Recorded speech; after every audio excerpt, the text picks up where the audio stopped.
Hello, everyone. Welcome to the TopCyberPro podcast. I'm founder and CEO Jim West, and today we have a excellent guest. I know I always say that about all my guests, but this gentleman right here has got some interesting things. We're going to be approaching a really interesting and intriguing topic.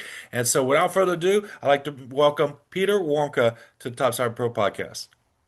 Hey Jim, it's a pleasure to be on your podcast. I really appreciate it.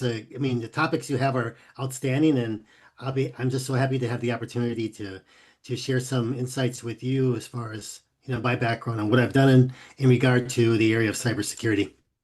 So Peter, again, like most of my guests, you have multiple hats. You wear multiple accolades and titles. So I'm just going to read a few of these for the readers: keynote speaker, author, and then probably most interesting, former CIA intelligence officer. But even more interesting than that, professional human hacker slash social engineer.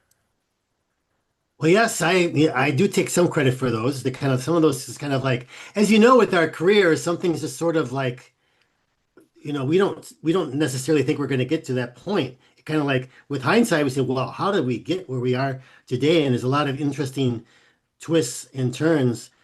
For me, I mean, I grew up on a family farm in the central part of Wisconsin. I never thought that I would leave the rural community, but one thing led to another where I started to study uh, in a seminary, and I was taken down by the Capuchin missionaries to Nicaragua in the summer of '77. I returned in '79. I actually got stuck there during the revolution when the dictator Somoza had to eventually flee, and that whole experience has opened my eyes to what the greater world and especially what was going on down there. So I was determined that one thing or another I wanted to work in Latin America. I didn't know how to get there. I said, well, in the university, I'll study a little bit of business, a little bit of economics. I'll study Spanish, of course. And eventually it landed me in working for a international bank in Miami that had operations throughout all Latin America. So, I thought, well, that was going to be a stepping stone to maybe work with one of their clients someday in Latin America. After 4 years, it never seemed like I was moving up in the organization or with any prospects. So I started to look for other employment. And I interviewed with a lot of other banks, and then I saw this really interesting advertisement in the Wall Street Journal, looking for individuals who had previous experience in business, and who had lived overseas or traveled overseas extensively, who could speak Spanish and or Portuguese. There was they claimed to be a European investment group looking to expand their operations in Latin America. So looking at people that could be a part-time or full-time consultants. So why not? I sent in my resume. A week or two, about 2 weeks later, I got this letter saying that they were really impressed with my resume and wanted to forward it to a client they had in the U.S. government. And I said, that is really weird. I had Yeah. no interest whatsoever to work for the government. I never even thought about it, but I wanted to work in the private sector, so I filed it underneath my nightstand and I was supposed to respond within 21 days, right? 3 months later, my wife said, "Whatever happened to this letter?" And I said, "Well, I never answered it because it just sounds so bogus." And she said, "Well, send it in." And I said, "Well, it's too late now. It's like, it's past 21 days." She says, "Send it in." So I blame her for having nagged me into pursuing this opportunity. So long story short, I signed a letter, sent it in, and then a couple weeks later, I got this. I'm coming back from work, and this is the days before cell phones, only landlines. My wife said someone from Washington called you, and I said, Washington, yeah. And I said, who is it? And they said they wouldn't say, but they're going to call you back at 6 p.m. At 6 p.m. sharp, phone rings. The gentleman on the other side of the phone identified himself as CIA, and he said that they were interested in my background and wanted to know if I'd be comfortable having an interview with them over the telephone just to talk about general things. I could. They asked me lots of questions. I asked questions. They didn't really respond to them, but they said there were opportunities to work overseas, and so they eventually said they asked me if I wanted to officially apply, and I said sure. They sent me out this packet about that thick, manila envelope. I filled everything out, sent it back in. They called me and said, "Hey, come up for an interview." And it really wasn't an interview. They said before we can say anything about this program, you have to sit down, take a polygraph test. And I was like, you know, And so I took the polygraph test that same morning. I was in another hotel room, and big guy looked like a linebacker for football team. And behind him was a chair, and there was like wires all spewed all over the chair. They strapped me in about 45 minutes, and at the end he said, we're done. And I said, how did I do? And he said, well, they'll tell you. Went back to the guy that I initially met, and he said, "Congratulations, you passed it. Now we can tell you about the program." So there was a whole process after that, interviews, and eventually, getting accepted. But the program was to work for the CIA overseas, and under a number of different types of cover capacities. But my job was a case officer. What the case officer is very different than if you hear something like in the FBI. Case officer for us is somebody who goes out and meets with sources. They might even spot, assess, develop, and recruit their sources. I'm sorry, or take them over from somebody else that might turn them over to you. And you're meeting with them on a regular basis. They provide you with very sensitive information we call foreign intelligence, which we send back to Washington D.C. to help people to make better informed decisions. I hope at least that's the Hmm. idea of it. And so I did that for 23 years. 20 of those years I was overseas and actually doing that work specifically. My forte, I've been to like 67 different countries throughout my career. Nice. And I mentioned 20 years living actually overseas. And my forte was actually kind of like the hunter, right? Doing the spotting, assessing, developing, and recruiting of sources. I pretty much knew what the requirements were and had to figure out where individuals were that had access to that information.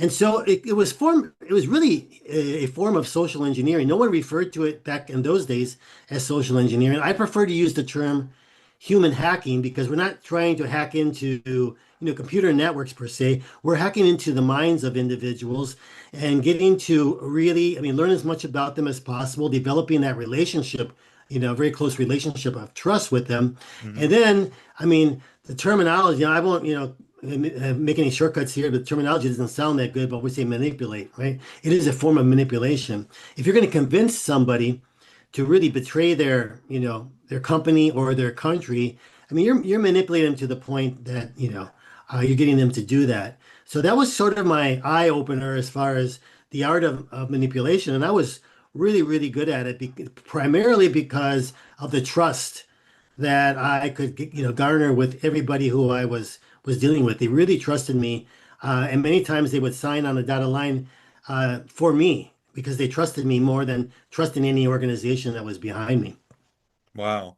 I mean, we see it in like movies and TV series and of course big three-letter agency. I mean, when we think of three-letter agencies, that's usually right up there. I mean, it's for most Right. people you say, "Hey, name a three-letter agency." The top three is going to be, the CIA is definitely in the top three, right? Some people might put the FBI first, depending on, what they've been exposed to with the media and so forth. But it's usually CIA, FBI, and maybe DoD, right? That's like your top three big organizations. But with the CIA, I mean, obviously, with so many films and TV series, like there was one with, I think it's Claire Danes. Trying to think of the name of that. It's just skipping my mind there, but it was, I think, on HBO, I believe. But there was so many great series and stuff that focuses on agents and particularly clandestine services, right? But when it's interesting that you were working at a time where it was, not there wasn't the names like you said, social engineering wasn't an official term yet. So you was going down pathways and roads where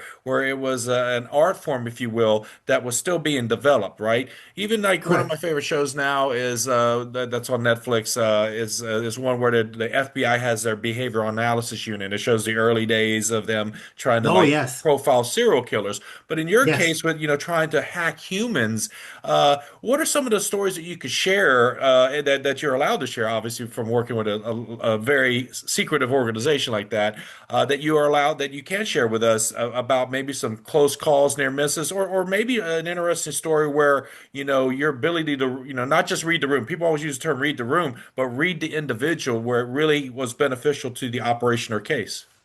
Mhm.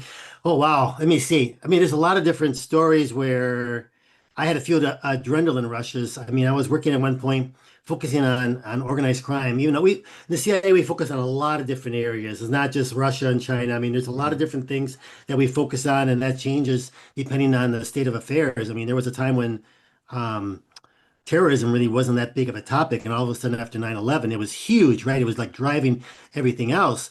Um, one particular time I was focused on Russian organized crime, and pretty much I had to develop. I mean, you have to understand if you go, you have to develop a cover. Sometimes it's given to you. A lot of times you have to develop it or hone it so that you can't just go out and meet with people and say, "Hey, I'm Peter Warmka. I'm with the CIA. Can I talk to you?" Yeah. No, they're not. They're going to run. It's They're not going to everything want to shuts talk to you. They're not down. going to trust you. Yeah. So, I mean, I never went out overseas, and we call it overt status, where you're. I mean, there was only one time when I did run the office in Sao Paulo, Brazil, where I was head of our office there, and so a number of people knew me as head of the CIA's office. But for the most part, when I was overseas, I was working undercover. And that could be a lot of different covers. It could be for a commercial entity, like a company. It could be an academic or a research institute, whatever the case may be. This particular case, I pretty much designed my own cover and decided that for Russian organized crime, I was going to focus on the money laundering aspects through casino operations. So I knew nothing about casinos. I didn't have any cover sponsor that was involved in casinos, but I decided to just research the industry, and I went to a couple of trade shows, one in Las Vegas and one in England and in London, and I became pretty fluent I mean, proficient in speaking about gaming operations. And it's sort of like it's a very small industry. Once you get to know some people, you kind of like old-fashioned term Rolodex, Hmm. because some people don't know what a Rolodex is anymore. But Yeah. you know what I mean? So I was able to go out and do a survey saying that I represented gaming industry investors in the United States who had to be really careful about who they did business with because to maintain their gaming license, they would be investigated and really couldn't have any associations with people that were, you know, considered a little bit, shady.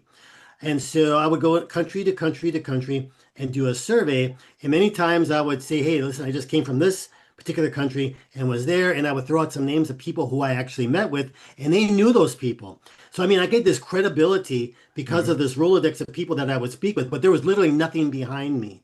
Nothing behind me. I mean, I would go to Vegas and buy some pens in a gift shop, and then I can go out and say, "Hey, I actually, this is one of the properties that our investors involved in." But it was all the smoke and mirrors.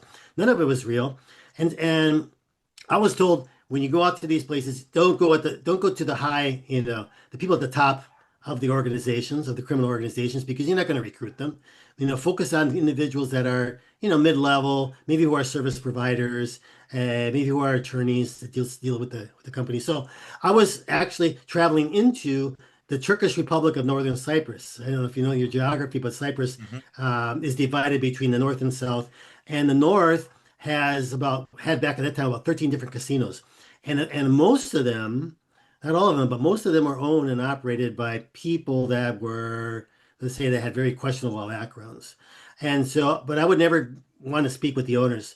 And I happened to stop by a one of the new companies that was being established. Usually they would lease out property from a new hotel, and they would build out their casino and sign a lease there for a number of years.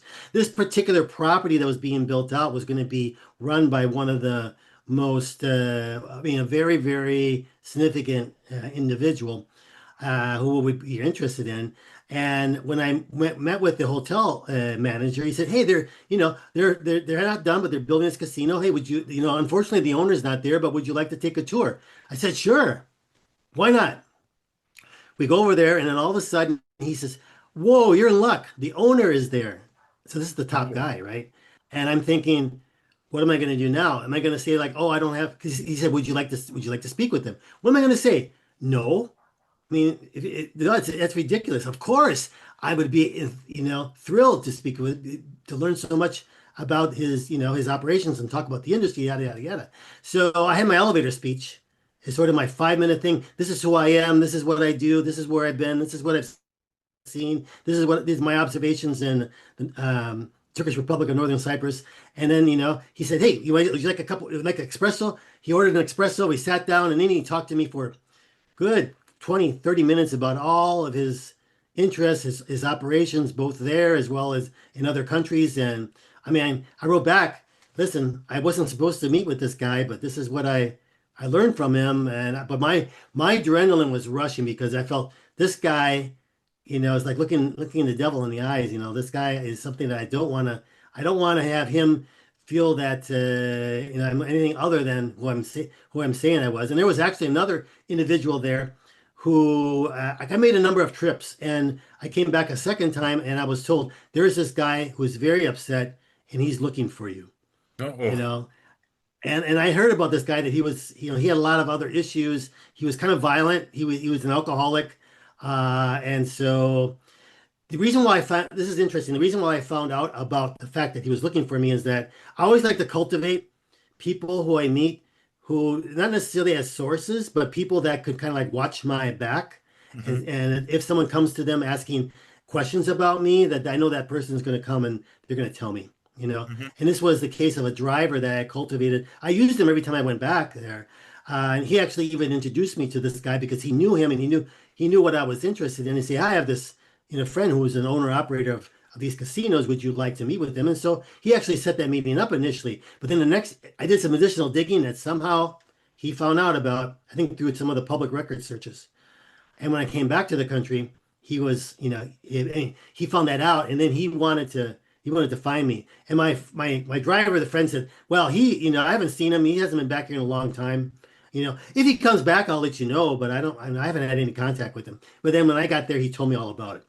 And I just said, yeah, just don't, let's break off contact with him. So I mean, there were times when I felt that there were people. Well, even another aspect of that same time when this is basically smoking and mirrors. I had absolutely nothing behind me whatsoever than my Rolodex and my gift of gab, because I had no official training. I had no cover provider that gave me any sort of backing for the gaming industry, and so it's kind of like understanding about what you say is what you can defend, right? And so there was even I came back from a meeting. This is a time when I really remember because it was on 9/11. I came back from a meeting with an individual in Romania. I was an attorney who I was sort of cultivating, and he came with this report for me, and then he said, "Listen, there's a buzz about you around town." I Mm. think, oh my gosh, what does that mean? Yeah, he said, some of the people I think that you're working for the Nevada Gaming Commission. And I actually thought that's not bad, right? If they Yeah. think, I mean, if no, they think this guy is like full of whatever, they just know what he's talking about. No, they actually thought I was working for the Nevada Gaming Commission. So I mean, so there's kind of like there's times when the big danger is when people question who you are. They question about really, your legitimacy, but you don't find out about it, right? Where they might even report to the local law enforcement, hey, there's this guy, this is American, and he's trying to meet with me and ask me these questions, and maybe he's a spy. You know what I mean? So that you have to mitigate this type of risk because if I would get arrested, for the most part of my career, I had no diplomatic immunity. If I got hmm arrested, I would be locked up and held there for a long time. If you have diplomatic immunity, you're held for maybe, one night and you're sent back to the United States, persona non grata, PNG. So I didn't have those type of protections.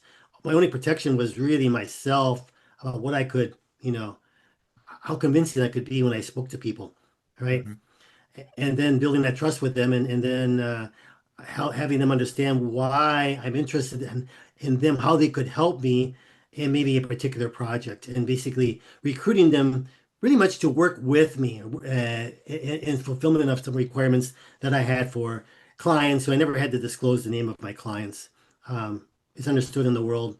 If I would reveal the client to them, they could circumvent me and go to the client, and vice versa. The client would never know. The client would never know who they were, right? hmm But I mean, it's all a sort of it's kind of like the way we conduct those Now those you mentioned operations. in your stories there that the term is really fun term, the gift of gab, right? And social engineering is exactly that, meaning making people feel comfortable to share stuff that most of us are usually guarded. We would like to think we're guarded, right? But then when you kind of reach that level of the zone of comfort where people their shields come down, they're not as cautious. So I guess the question I want to ask here, I'm trying to think of the right way to phrase it, but when you're looking, what are some of the things that because everybody has a motivator, right? Things that we want to do in our lives. Who are motivated by different things. Some people are motivated by money, financial gain. Some people are motivated by pride, ego, accomplishments. Everybody has their motivators. What are some of the, and again, I don't want to get into, any tactics or methods that deeply, but what are some of the things that throughout your career and your experiences with the operations and the cases that you ran, where you found like what are some of the top motivators for people as you're trying to do your human hacking? Well, there's usually one of the motivators is going to be financial. It might not be the primary motivator, it could be a secondary, or at least it's a motivator that we can develop. I mean, sometimes it's just, as I mentioned to you earlier, it's developing that friendship with an individual. And I had a few cases where when I finally came to the ask, this is how you could really help me. I want you to see if you can provide me with these documentation or continue our conversations and respond to specific questions. There were two cases where individuals said, I don't want any money. We're friends. Let's just continue to get together like we have over the last several months. You can ask me for anything and I'll give it to you. I mean, any documents you want, so it's basically they were doing it because they really trusted me and wanted to help me. And later on, I had to sort of insert, listen, I am getting paid. I'm getting compensated for this. And this could be, I wanted to share this with you because, and I always link that then to something that maybe they could be using this money for. And a lot of times it's going to be, for their children's education, sending their Hmm. children off to college, which can be very expensive. Or maybe there's some medical issues that maybe they really could use surgery, or maybe this medication that's really outrageously difficult to get or expensive. Um, so there's a variety of motivations, and sometimes it might be just helping them get through their career, their university studies, helping them along their way, or even sometimes feeding them information that can be really good for them to conduct in their own research, right? I mean, sometimes it doesn't have to be monetary; it can be other things that we can provide to an individual that could really benefit them.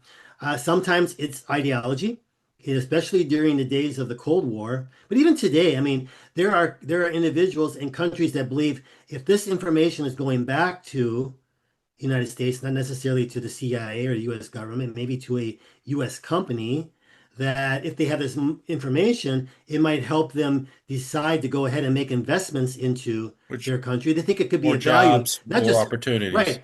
So that they're also kind of like, maybe it's a fig leaf, but they're also agreed to do this because they believe that they're helping their own country, their own people. So there's a whole variety of them, but at the end of the day, we always try to use the financial benefit because that's the thing, no matter, it's always going to serve to, because we don't necessarily meet with these people for the rest of their time with us. We will turn them over.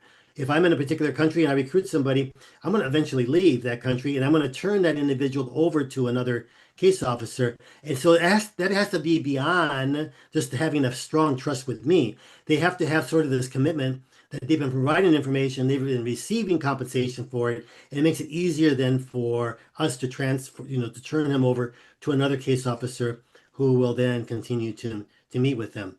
But see, the thing is, we don't really, when we first meet with people, at least I'm talking about traditionally, back when I started, we didn't have the benefit of social media. We barely, if we met somebody, maybe it was by chance, a luck on a cocktail circuit at a conference.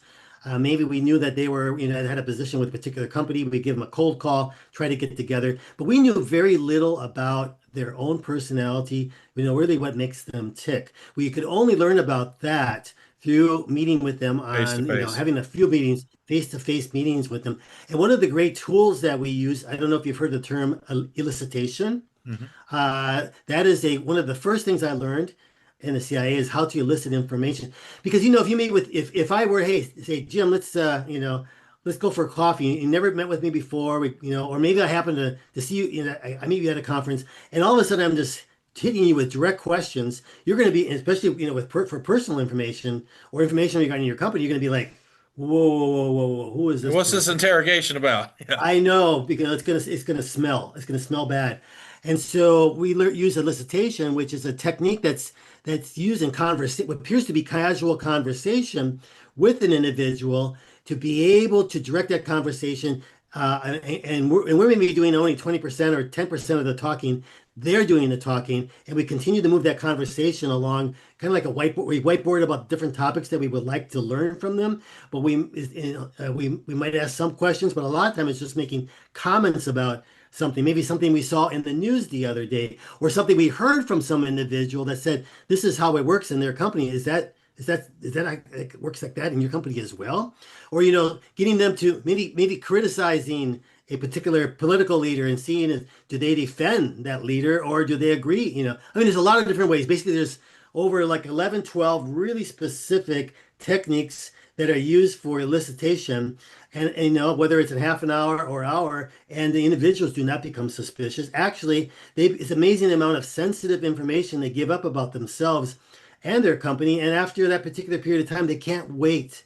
The conversation was so pleasant, they can't wait to have the opportunity to get Hmm. together again. So Hmm. that was the way that we would get, kind of learn a lot about an individual, what makes them tick, as well as what kind of access might they have to information that we're looking for. Because if they don't have really the access, then we're wasting our time. But now this has shifted, okay? This is kind of like old school. I mean, it's still done like that within the intelligence world, but a lot of it now, especially if we talk about not only intelligence, but scammers, the information that they can acquire on their targets through social media. It's amazing. So they can learn a lot about what are the, what are the motivations and vulnerabilities of an individual just by studying their social media. Yeah, Because because so think many about, people put so much of their lives out on social media. They're already telling you, 80, 90% of who they are, right? Or who they want to be, right? Their most ideal version of themselves. So I get that, right? Because that's the next question I was going to ask you. Has, technology and social media, has it made it easier to run like these cases and operations than back in the time where you didn't have the benefit of having more information available up front? mhm. The technology is a double-edged sword because from a standpoint, technology, like what I did when I was out there claiming to be, involved in the gaming industry, easy now there's technology that's easier to see, hey, is that real? Or is this guy making this stuff up? Yeah. How far back is he, is he backstopped? Yeah, you can create a website, but these days anybody can create a website. That's pretty easy. I mean, it's easier to do due diligence on individuals because of the technology, because of the tools that can be used to scrape the internet and pull together a tremendous amount of information, which makes it a bigger challenge now as a case officer to go out and create whatever storyline they want to and get people to trust them. But the biggest part though is the actual fact that with um, with the internet and social media that we can pull together so much information. So think about it as a means of identifying a Hmm. particular source because the number one website that's used not only by companies but by intelligence services to identify potential targets is LinkedIn. It is. It's phenomenal. Professional network. And Yeah. yeah, it is. And I even go through this methodology when I speak to in front of audiences. You know, if I go to LinkedIn, then I go to Facebook. For some of the older generation like us, then we'll have Facebook, and you can, think about all the different things you can learn about an individual through their Facebook account. And just with the pictures alone, pictures are worth 1,000 words. We can learn a lot about someone's social economic status by looking at their pictures. I mean, we can learn about where they traveled, who they travel with, where they planning to travel in the future. Yeah, we can learn about their favorite restaurants, favorite foods. I mean, all these different things, right? Then we can move on to I would say Twitter, but no, it's sex. We can get in someone's mind, right? What are they thinking? Because people will put on their thoughts about Mhm. everything, and that's tremendous. That sort of access to what how a person thinks, what they're thinking about, and then I'll give you a fourth one. There's so many social platforms, but Instagram can learn about someone's pattern of life. Where do they go on a regular basis, Mhm. other than to their office or to church or to maybe to the you know, back home again. I mean, what are the places? Are they going to the gym? Are they going to happy hour with their friends? You can kind of identify that pattern of life. Why is that important? In addition to understanding some of their likes, we can also know where are we likely to be able to find them if we want to arrange a casual bump. Now, for those in your audience that don't understand what a bump is, basically it's just like, hey, all of a sudden I set up a conversation with somebody at the gym I'm already targeting them, but I just set up a conversation with them and we call that a bump. The individual thinks that was just very casual. I researched them in advance. I got their picture. I know exactly what they look like. I know a lot about their background already. And then I can insert these comments that I know about their background. I can say different things that is like, whoa, we're from the same university. We went to this, some common hot. I can create whatever, and that doesn't have to be true. I can Yeah. create commonalities. And because with those commonalities, then it really creates rapport and it creates that greater, synergy between the individuals because we have something in common and we can create, we think we can trust them more as well. So, I mean, these things, social media just really is a fascinating tool. So with the ability to hack humans for being intelligence sources, right? Now let's spin that around to today's world where a lot of companies and businesses are looking for solutions that are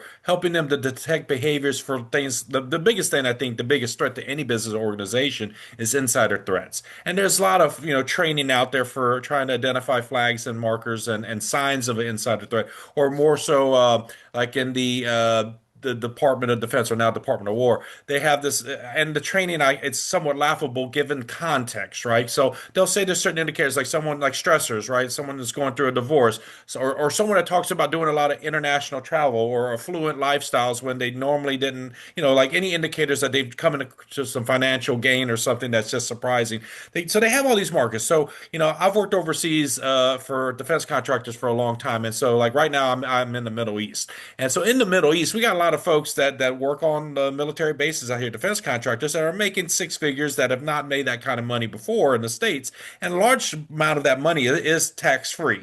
And so they do trips because flights, when you're in a region, flights in that region, like if you lived in Europe, flights in Europe are cheaper, like in the States. Flights are reasonably cheap Oh in the yeah. States. So, but when you're already in this region, it's not uncommon for some defense contractors for like maybe once, twice a month to take a hop over to Dubai, for example, or hop over to Thailand for a 2, 3 day weekend. So international travel, frequent international travel is no longer a valid indicator of insider threat because of the context of where the job is and the region, right?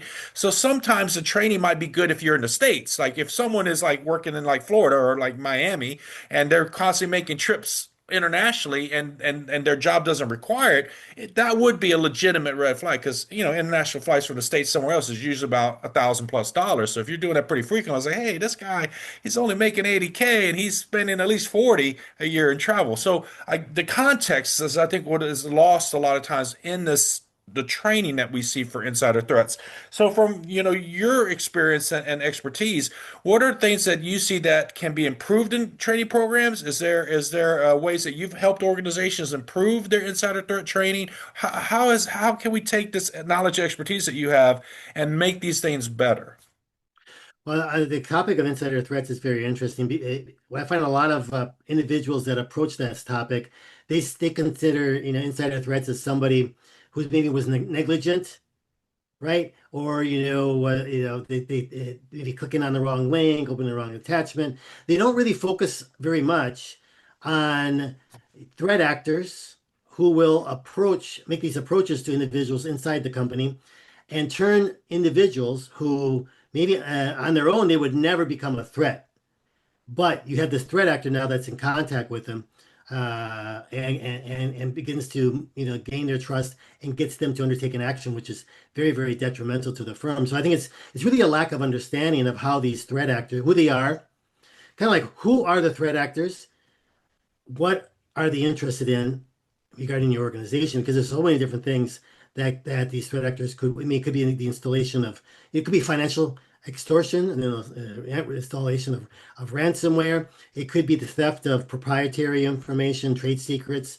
It could be basically to embarrass the owners of the company. I mean, it's a lot of different reasons why threat actors might try to target organizations that we need to understand who they are and what might be their objectives. And for that, and then honing in on who are the individuals then within those particular organizations that have that particular access to something that a threat actor would be interested in. So we might, there's some training that could be beneficial to everybody, but then there's also more specific training when you look at individuals, key individuals within an organization. What I find is that what's very overly simplistic is how training is done when it comes to to social engineering, human hacking, cyber threats. It's kind of like conducted for compliance, this compliance training. Once a year, you Hmm. have to Check the watch these box. cheesy videos, and if you get 70%, you pass. If you don't get 70%, you can go back and take it again. I mean, there when it comes to compliance training, you got to take it or you're going to get fired. People are going to take it, but does that mean that they really, really understand it? Do they see a value in this training for them? Probably not for a lot of people. What I think is more important is rolling out this type of training as showing how this is a direct benefit for the employee, how they can protect their own financial, assets for them and their families, right? Because scammers are out every day, and yeah, some of them, some of the more sophisticated are going after the companies, but individuals are getting scammed right and left, and the amount of and it's all done through social engineering, right? Human hacking. And if they can understand how what's the methodology that's utilized by these human hackers and see that as a personal benefit for them, that will transfer over to them becoming better stewards of information within their companies. So I think, I think it's kind of like really the paradigm is really upside down where the employees need to see the benefit of the training. And it has to be ongoing training, not just a once a year, because these threats, I mean, the psychology is the same, right? The psychology when it comes to social engineering and human hacking has not changed since the beginning of dawn of civilization. Yep. But the way it's been delivered, the technology and how it's being delivered has continuously changed. Now you look at today, basically the threat actors will reach out to you predominantly through five channels of communication. You have your emails, you have your text messages, you have your direct messaging on social media, you have that phone call, voice to voice phone call, and then you have the face to face interactions.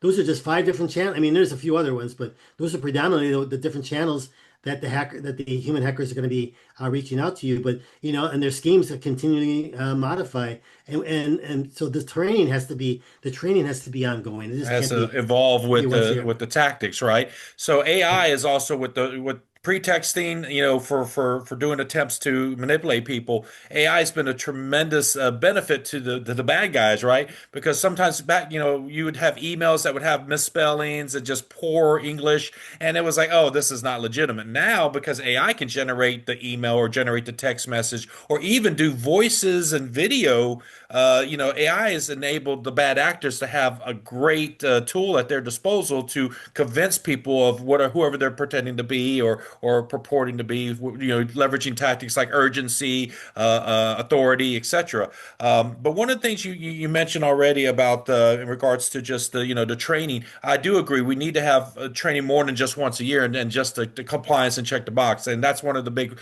the fallacies I see in the training because it's not as effective. But the key word I love that you was alluding to with making it relevant to the individual, right? And so I want to ask, and this is a perfect time for me to bring up one of the books you have here, because when you talk about individuals still get compromised and hacked on a regular basis, right? So the benefit of the technology, as you said earlier, it's a two-edged sword. Someone can sit and use AI to come up with pretext and just hit these. There's a bunch of email lists with just in the dark web and just on the regular internet where people could just blast out millions of emails a day, and all they need is get one person a day, right, to respond, right, or a few people to respond, and out of the few people to respond, compromise just one of them to extort or to get them to click to whether they're getting Bitcoin or draining their bank accounts, etc. Right. So one of our society's groups is our elderly, right? Our senior citizens who didn't grow up with the technology, right? They're still just learning. The joke is, hey, help me program my TV remote, right? But they're trying to embrace technology because they want to be able to talk to like their grandchildren, their great grandchildren, or just their kids, their adult kids.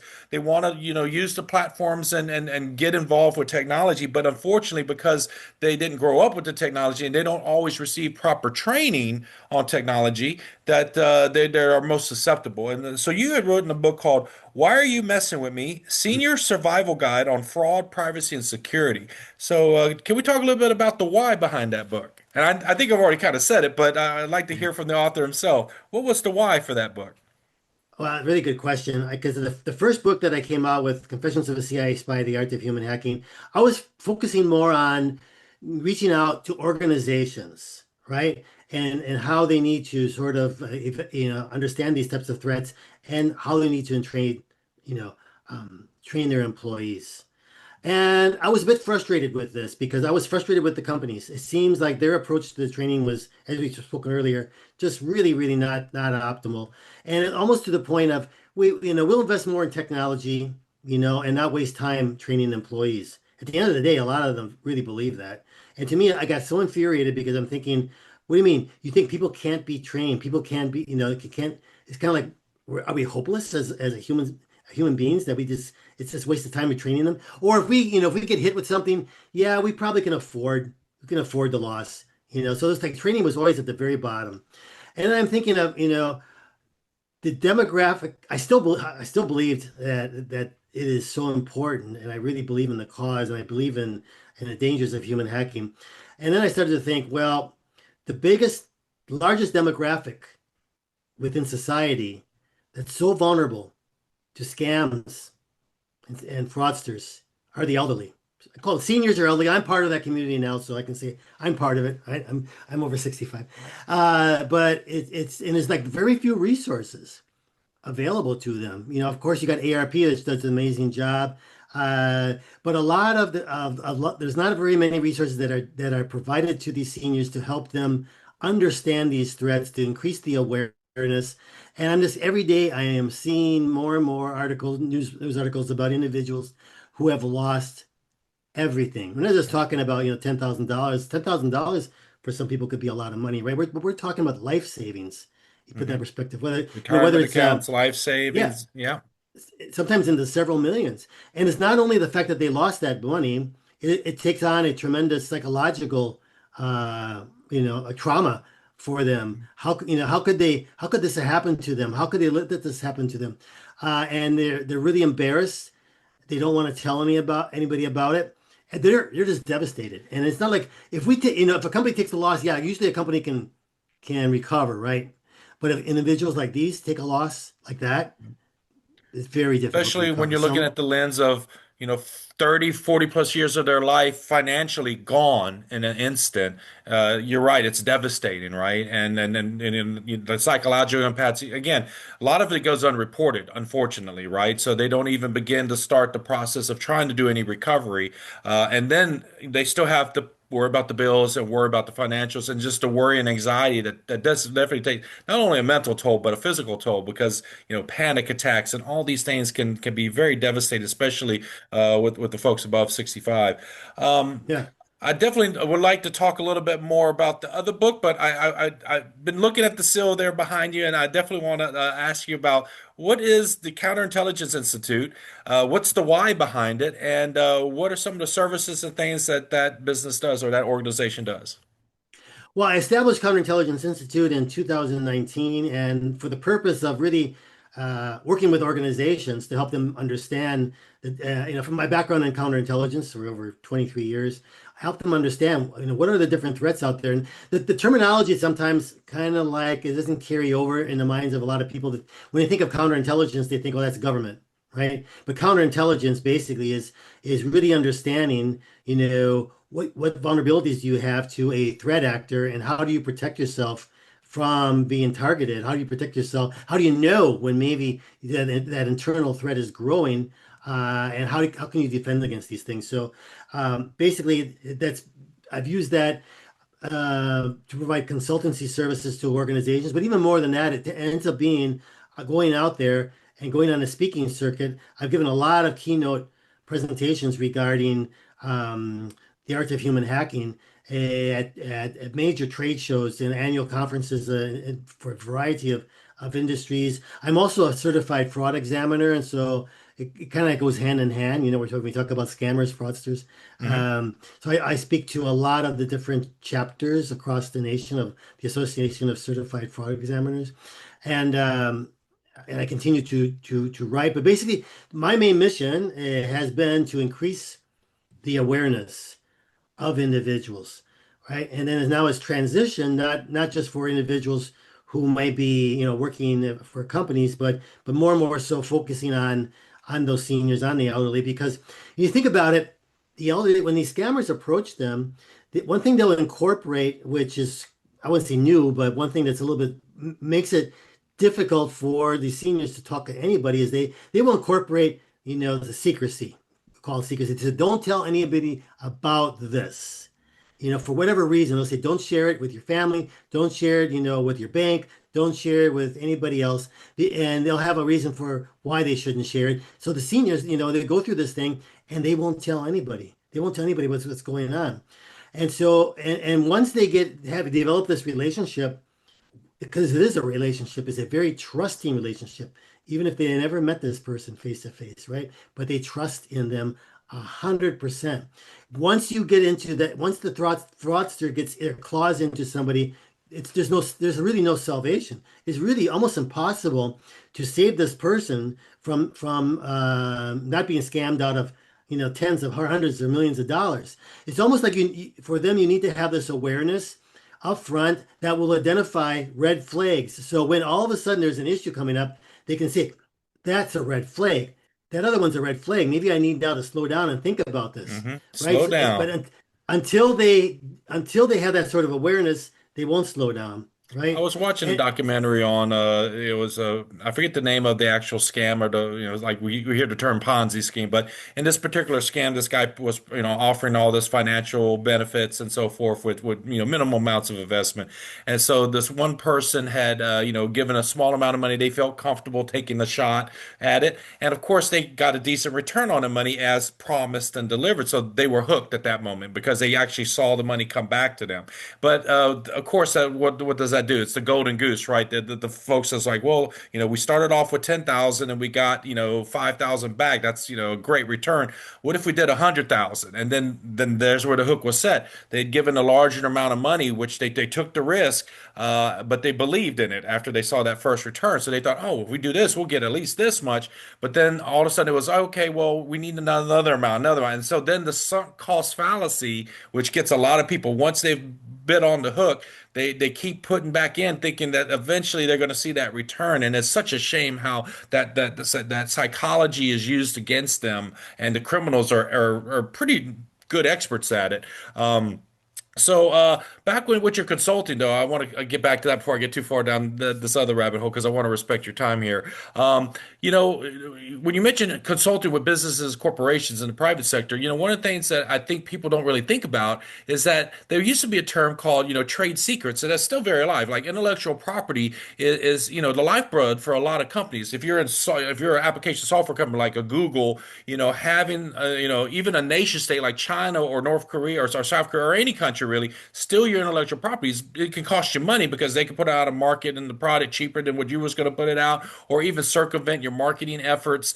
Trade secrets are a big thing because when we think government, we think, okay, we got classified information, top secret, all these classification labels. But for a business, it's simply proprietary information, intellectual property, trade secrets, right? And so corporate espionage, we don't really hear about that a lot these days because a lot of companies don't want that news to go out there because it'll affect the stock prices, right? So they want to suppress absolutely. bad news and obviously pump up the good news, right? No one wants to admit they had a data breach. And that's another thing I caution a lot of folks on. When they do have a breach, it's usually they will do as much, obviously their legal team decides what's going to be put out to the press. They try to control as much of that damage control as possible. So what I caution people, like if, for example, Home Depot had a breach, right? And they said only this many records have been compromised. I just tell people right off the bat, if you've ever bought anything at Home Depot, go ahead and put the fraud locks and alerts on your accounts and go ahead and change out the cards that you use at Home Depot. That's the best thing to do. Don't just trust that you're going to get notified in a timely manner because even though we have different regulation and laws that do control time frames, but there are ways where lawyers will, sometimes a company might not report until months to years later, right? When they found out. But a real good one is, revolving social engineering was the MGM casino attack, which just Oh, happened, yes. a little over a year ago, where it was social engineering through LinkedIn. You mentioned LinkedIn already, where the attackers identified different system administrators for their networks and then used a sense of urgency to compel, I think it was 4 or 5 of their privilege level users that they were able to turn over their passwords. And of course, it crippled their networks from being able to check people in. It was big news because when we think about top top of the line security. Outside of the Ocean's 11 movies, we usually think that casinos have like such strong because they could afford it, right? They got almost an infinite budget, right? As a casino making so many, I mean, hundreds of millions of dollars a year, and these are billion-dollar, casinos, right? You would think that they hired the best teams, the best security, they got the best of everything, and it just took when you say, social engineering is alive and well today, that it just was old school tactics of just getting people to trust or believe in the context of the scenario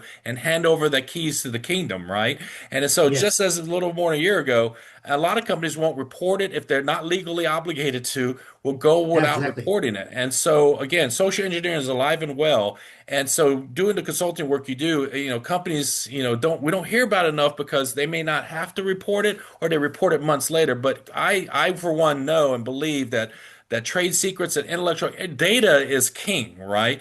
And we do hear some reports in regards to like the spycraft with espionage on like DoD projects, right? Stealing like files and information on like the next fighter jet or warships or weaponry and technology.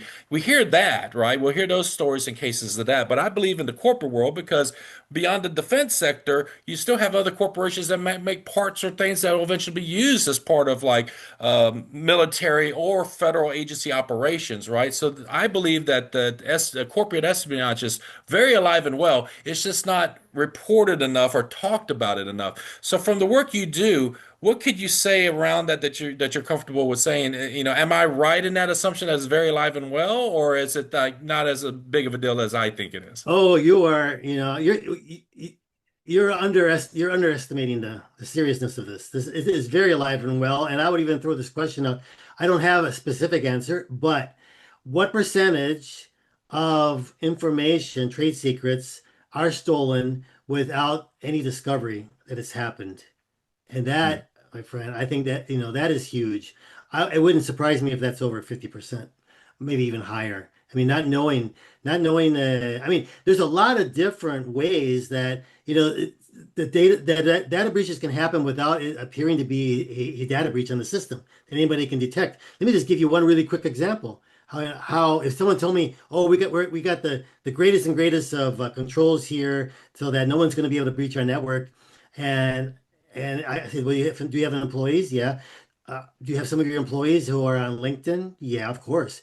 I mean, just being able to devise and I've used this in my career. I know other people are using this, criminals as well as intelligence services will use, LinkedIn. They'll call somebody up and claim to be an executive headhunter and say that they're really impressed with the individual's background and believe that they fit very strong candidate for a position they're looking to fill for one of their clients, greater, higher pay, more responsibility, greater title.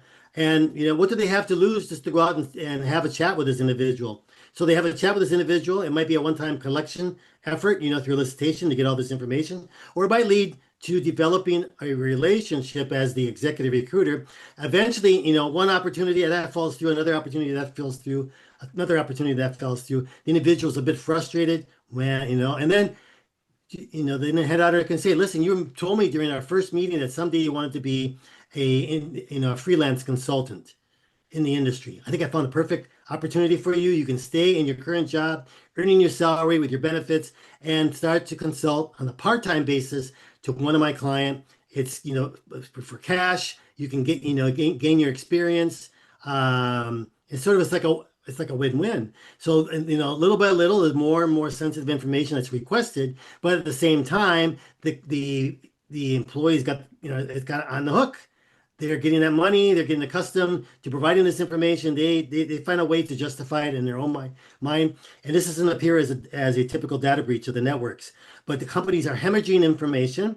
And this can go on for not just months, this can go on for years, as long as it's mutually beneficial to both parties. They And signed then a of course non-disclosure that's agreement. yeah. Yep.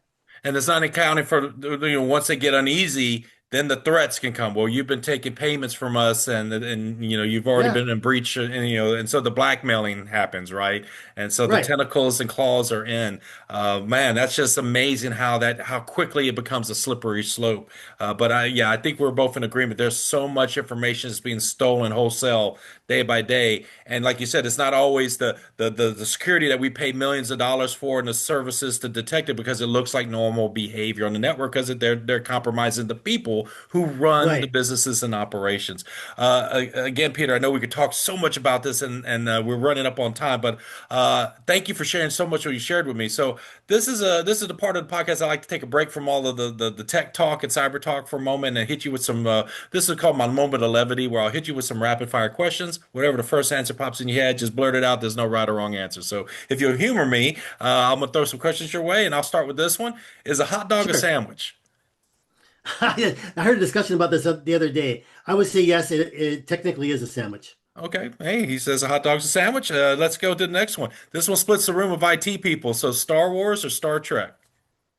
Star Wars. Star Trek is a little bit before my time. I got hooked So on Star which Wars. trilogy of the Star Wars is your favorite? Oh my gosh! Now you're asking me something that I haven't really been. I watched the very first Star Wars movies, and so I guess it'll be the very The first original trilogy trilogy. with The Mark original, yeah, Hamill and Harrison Ford. yeah, Okay, awesome. yeah. What's your favorite Star Wars character from that trilogy? I like Chabuka. All right. All right.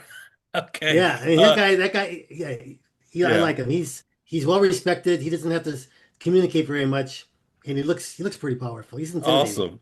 awesome. Cake or pie? Pie, What kind of pie? berries, Berries, cherries. anything berries. Hot or cold berries pie? I'm sorry, hot or Yeah, hot or cold pie? oh, hot with ice cream. Hot with ice cream. What has been your most favorite book of all time that you've read, and what was the last book that you've read? Actually, it might be one and the same. This is I don't know if you heard about the Russian illegal program.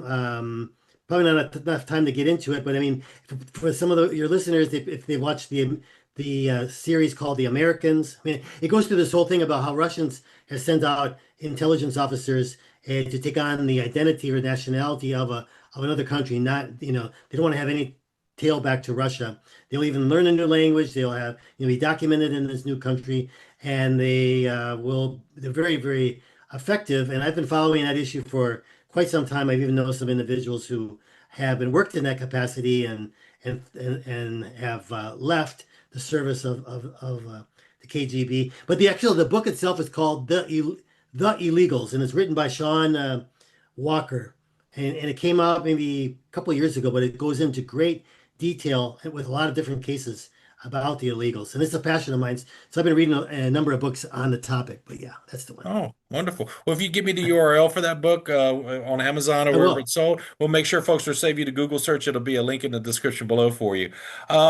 Peter, a lot of us are super busy with our demanding careers and all the businesses we run, initiatives that we support, and books that we write. But we do make time for nonprofits, volunteer charity work of organizations that's doing some good in the world. So the goal of this question is there a charity, nonprofit, or volunteer that whether you give of your time, energy, or money to, or just simply want to shine a light on them because of the good work they're doing in the world? Well, I mean, there's a number of them, but I guess the one that resonates with me the most is like St. Jude. Not only contributed to them, and I believe that they do fantastic work, but there was even last year they organized this event.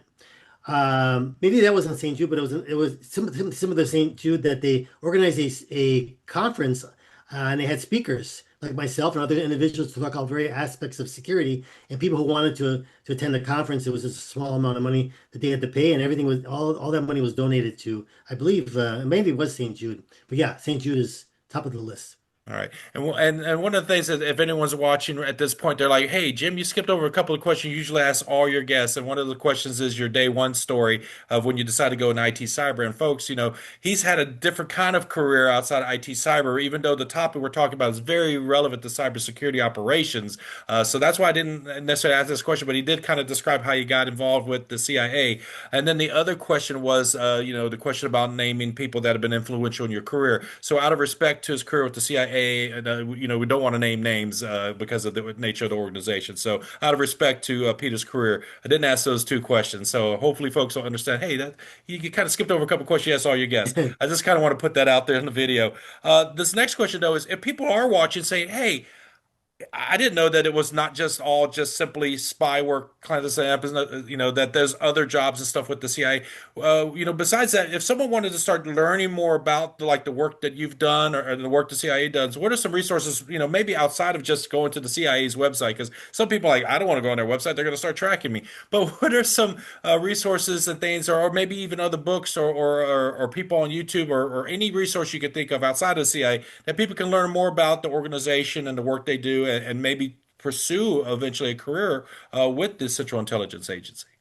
Well, there's a lot of resources. I would not be afraid to go on online and see the CIA's website per se because it is really informative and it's amazing. You might think there's like maybe a dozen different types of career paths or jobs, but I mean there's literally hundreds and hundreds and hundreds of different types of jobs that the CIA does offer. So I would highly recommend that. As far, one of the things that I received when I first applied for work in the agency, I was given like a two-page list of all the different books to consider reading, and they weren't all glorious about how great the CIA was. A number of them were written by individuals who attacked the CIA, who actually were turncoats and tried to divulge the names of CIA officers. I mean, but the list was list.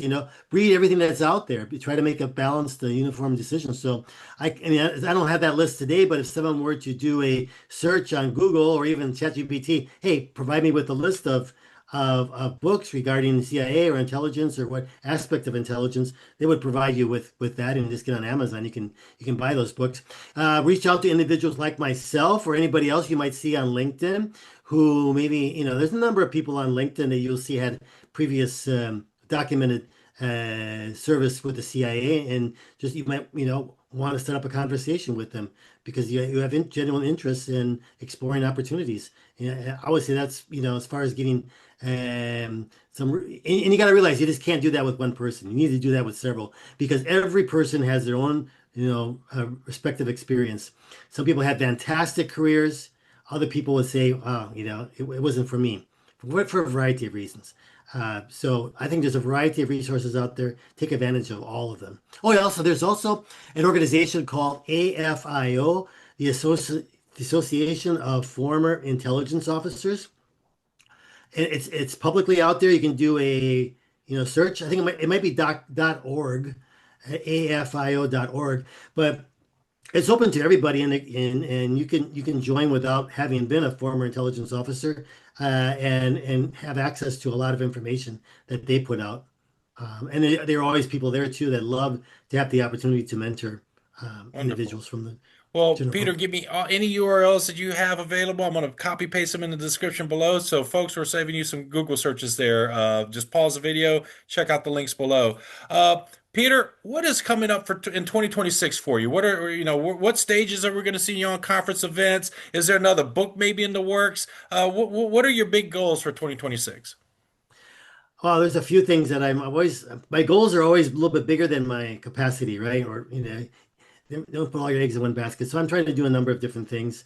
I mean, I'm going to go back to Singapore. I believe I went to Singapore last year and I spoke specifically on these topics. I gave workshops over there. I've done other international workshops. I'm hoping to maybe do a few more of those this year. I do have another book that it's a bit on hold, but it's more of a book it's going to be written like a parable, not just factual, but it's going to be like a story that's going to Okay. incorporate a lot of the things when we talk about uh, espionage, human hacking, a Russian illegal program. It's incorporating all that into the book. So I'm hoping that maybe by the end of the year it might be available. And of course, I want to put more and more and more time into this topic that's really at my heart, though, is the regarding the elderly fraud, senior fraud. That's going to Excellent. be probably my most important goal or objective this year.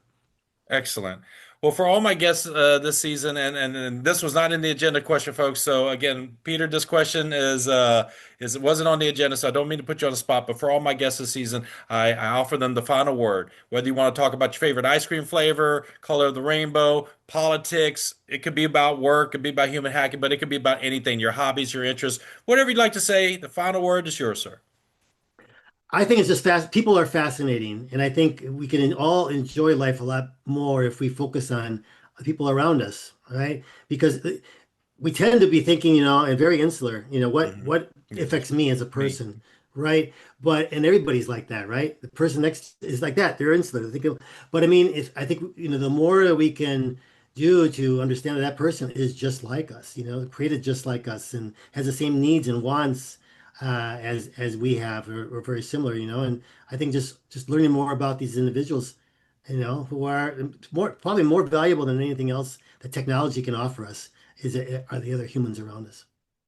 Well, well said. Thank you, Peter, so much for being on the Top Cyber Pro podcast. Thank you, Jim.